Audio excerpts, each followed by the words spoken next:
Salut Milané, bonjour et bon retour sur la chaîne. De mauvaise humeur aujourd'hui, de mauvaise humeur parce que nous avons perdu de nouveau 2 points hier, ou peut-être je dois dire en gagner un étant donné que on égalise à la 96e, 94e minute, je pense, 93e, non, l'occasion de Salemakers est à la 96e. Mauvaise prestation hier, et pour une équipe qui veut jouer le haut de classement, inadmissible, pas bien. Je pense qu'on a vu qu'on est descendu assez mou sur le terrain. D'ailleurs, Allègre, il a fait, en remarquant son entraîneur adjoint, à un moment donné, en se retournant vers lui, en disant que l'équipe était molle. Et c'est la vérité, c'est la vérité. Maintenant, on reviendra aussi sur les choix un petit peu d'Allègre et aussi par après. Mais dommage, parce qu'entre la Cremonese, premier match de championnat, et Pisa hier, deux équipes de bas de classement, dont le Pisa dernier, on perd 5 points en route. 5 points qui peuvent peser peut-être au décompte final. Donc c'est dommage. C'est dommage. Hier, en général, je n'en vois pas vraiment un sortir du lot, à part Modric qui voilà, lui est un cran au-dessus de tout le monde. Alexis qui a fait son match, et malheureusement, vraiment dommage pour cette occasion qu'il rate à la toute dernière seconde. Il s'infiltre dans la défense, dribble deux, trois joueurs, et plutôt que de mettre un plat du pied ou une frappe normale, il met une pointe à côté du but. Aujourd'hui, on serait de bien meilleure humeur.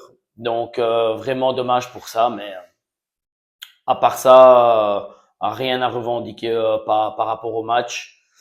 On aurait dû vraiment montrer une supériorité par rapport à cette faible équipe de Pisa. Le changement hier de Winter pour faire reposer Tomori n'a pas forcément porté ses fruits, étant donné qu'il est à la base du penalty pour le Pisa, bras écartés dans le rectangle.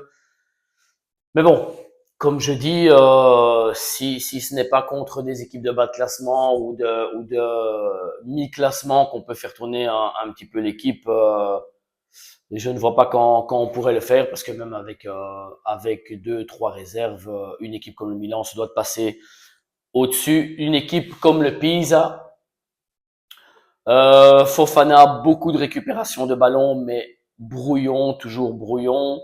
Frappe au but qui n'aboutissent pas correctement. Donc voilà, un petit peu brouillon. Honnêtement, hâte de voir Yachar qui rentre de blessure, parce que pour moi, le futur milieu de terrain titulaire serait Modric, Rabiot et Yachari ou Ricci. Donc voilà, mais hier avec la blessure de Loftus-Cheek, on n'a pas pu donner non plus de roulement par rapport à Fofana. En défense, Pavlovic a fait quelques belles montées. En général, au duel, il est toujours aussi costaud. Donc voilà, même si il peut faire peur par certains moments, mais en général, il est assez sur l'homme. Il a fait deux, trois belles montées hier. Gabia, plus ou moins, a fait son match. Sur le but de d'Enzola, bon voilà, n'est pas ici pour revendiquer quoi que ce soit, parce que les 2 points perdus, c'est de notre faute. Donc voilà, on n'a pas revendiqué quoi que ce soit. Mais quand je revois encore l'action, j'ai pu regarder l'action un petit peu en vidéo ce matin. Faute sur Gab, et après je ne sais pas si il peut il peut retourner au niveau défensif ou quoi que ce soit, mais il y a quand même une faute sur lui. Donc est-ce qu'on a pris en compte qu'il ne puisse rien faire par rapport à Zola qui va au but? Mais voilà, il y a une faute sur l'action là, mais ça ne justifie pas le résultat final. Donc ça ne sert à rien. Ça ne sert à rien de discuter par rapport à ça. Léao, but. À part le but, je retrouve plus le Léao d'avant, Léao qui accélère, qui arrive à prendre deux, trois hommes de vitesse. Alors, est-ce que c'est par rapport au fait du retour de sa blessure au mollet, toujours une petite crainte par rapport à ça, ou le fait qu'il ne joue plus sur sa position à gauche? Mais je ne retrouve plus le Léao qui laissait l'adversaire sur place au moment où il accélère. Donc, je ne sais pas, à voir dans les prochains matchs. Et alors, Batezag, il match moyen, Rien d'exceptionnel, donc fait son devoir, pas spécialement de bêtises au niveau défensif. Et on en arrive à Jiménez. Et Jiménez, un joueur que j'ai longuement défendu, longuement attendu. J'espérais qu'il fasse ce déclic parce que pour moi, ben voilà, le connaissant depuis 2 3 ans, aux Pays-Bas, Feyenoord, c'est un joueur qui a mis énormément de buts, que ce soit dans le championnat hollandais comme en Champions League. Mais voilà, ici, ce garçon n'arrive pas à se débloquer. Et hier, n'a pas travaillé non plus, n'a rien apporté à l'équipe, chose qu'il a fait peut-être le dernier match sans avoir marqué. Mais c'est bien trop peu parce que ce qu'on attend à numéro 9, c'est de marquer. Et pour le moment, c'est ce qui nous fait énormément défaut. Ben, les buts viennent de Leao, viennent de Pulisic. Nkunku a marqué un but, donc c'est beaucoup trop peu. Un numéro 9 est énormément manquant dans cette équipe, un vrai buteur. Et c'est vrai qu'au jour d'aujourd'hui, quand on voit qu'on a dépensé plus de 30 millions pour Jiménez et 40 millions pour Nkunku, ça fait plus de 70 millions, ben, on se dit qu'on aurait pu pointer peut-être, pas peut-être, sûrement sur un attaquant au top, du niveau que ce soit de Sesco ou peut-être de Gyökeres. Ce sont les prix qui ont été payés. Après, c'est vrai que les salaires sont différents en Angleterre, mais si on s'y prend légèrement à l'avance et qu'on montre le projet, pour moi, le club de Milan est toujours un des clubs les plus importants au monde. Donc oui, c'est vrai de gagner un petit peu moins de salaire, mais qui dirait non à un club comme le Milan? Malheureusement, on fait des choix différents et qui pour le moment ne payent pas. Alors il faudra retourner sur le mercato au mois de janvier pour essayer de parer à ce déficit au niveau de l'attaque. À mon avis, ça sera très difficile d'essayer d'aller prendre Vlahovic de la Juve au mois de janvier.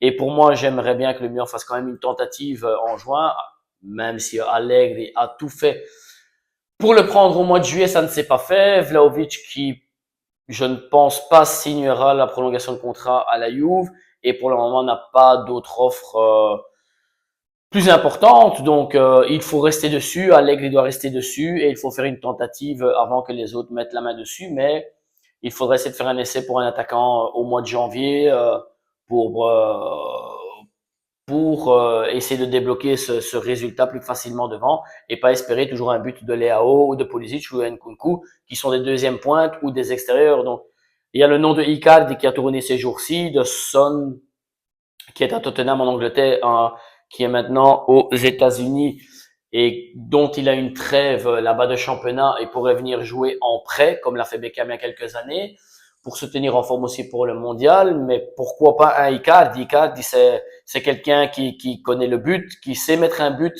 qu'il ne faut pas 10 occasions pour en mettre une. Donc, pourquoi pas, si ça pourrait être une opportunité, Icardi au mois de janvier, et faire toute la tentative sur Vlahovic au mois de juillet et vendre Jiménez parce que voilà, je me rends compte, même moi, et j'avoue avoir patienté jusque maintenant, mais la patience a un peu des limites pour tout le monde et peut-être que Jiménez n'est pas prêt pour un club comme le Milan ou n'est pas adapté pour un club comme le Milan, mais les résultats sont là, malheureusement les faits sont là et il faudra faire un changement de cette optique-là pour essayer de l'avant.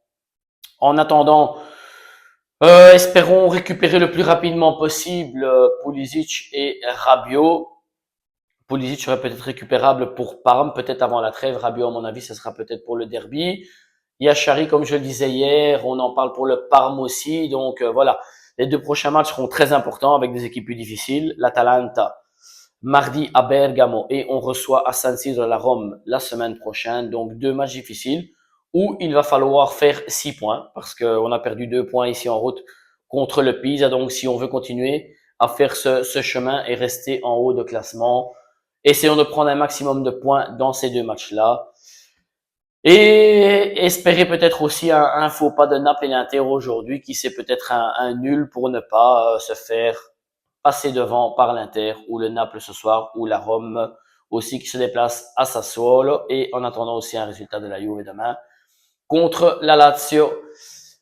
Petit like à la vidéo si la vidéo vous a plu, abonnez-vous, c'est totalement gratuit, je le répète toujours, ça me ferait plaisir et nous nous retrouvons sûrement début de semaine dimanche ou lundi pour discuter des dernières nouvelles. Sempre Forza Milan et continuons à supporter notre club